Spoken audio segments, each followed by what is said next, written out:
Vous êtes peut-être au courant de la situation en RDC.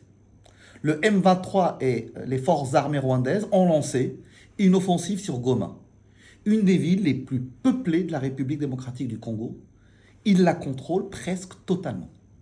Les exactions du Rwanda et de son proxy M23 en RDC sont connues, documentées en 2024.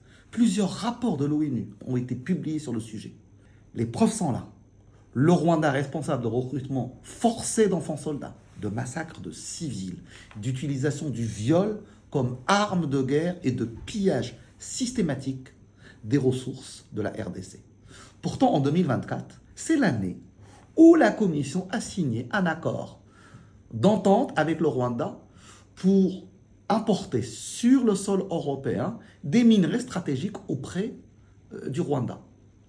Une grande partie de ces minerais proviennent de la RDC.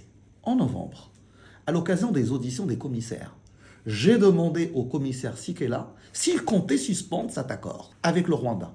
Il m'a affirmé qu'il n'était pas au courant, mais alors pas du tout, qu'il n'a jamais entendu parler des exactions commises par le Rwanda. Pieces of information I have available are basically saying something different. Rwanda is one of our most prominent partners in Africa.